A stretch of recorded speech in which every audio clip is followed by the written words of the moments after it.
We go to Court Klopping in the Storm Tracker Center with a look at your forecast. Courtney, the good news for a lot of you at home is that you missed the bigger push of wet weather across our region. Most of it occurred while you were sleeping last night into this morning.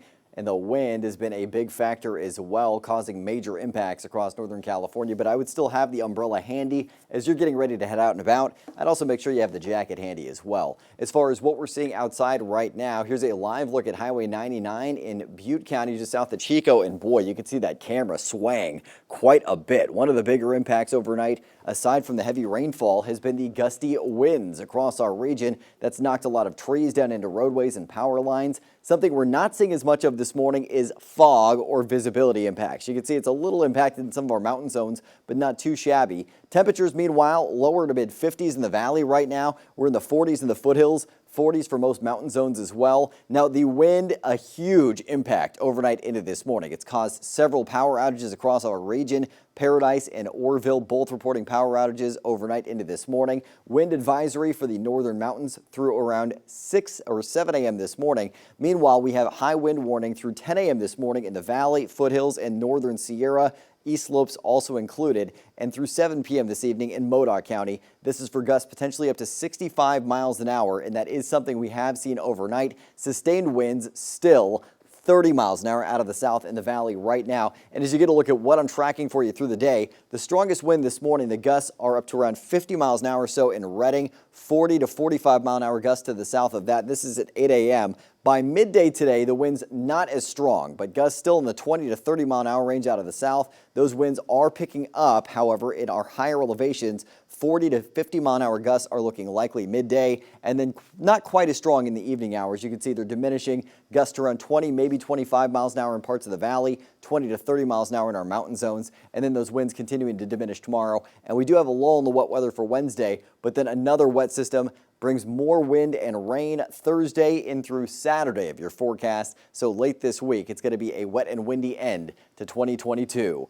Winter storm warning in effect through 10 a.m. Wednesday morning in the northern Sierra. This is because the snow levels are going to drop substantially as a cold front pushes through later today. Could see snow levels dropping into the 5,000 foot range. Right now, they're 6,000 feet or higher, but nonetheless, a bit more snow is likely, and paired with those gusty winds, that could cause whiteout conditions. Satellite and radar. Over the last couple of hours, we've had some heavy rainfall, but we've hit a lull for most of the valley. You can see just to the west of I-5 in Shasta, Tehama, and Glenn counties, that's where that next round of wet weather is pushing through. It's going to make its way through I-5 in the next half an hour, and the main event is pushed down to our south so far today. You can see well to our south, in fact. The Bay Area to the east is where that heavier moisture plume is going right now. We're left with scattered showers and that chance for thunderstorms today as this low pressure area tracks inland into the Pacific Northwest. So what's going on in your hyperlocal futurecast? The threat of thunderstorms mostly closer to the coast today, but we do have a slight chance for that moving inland as well. Your hyperlocal futurecast, 8 a.m.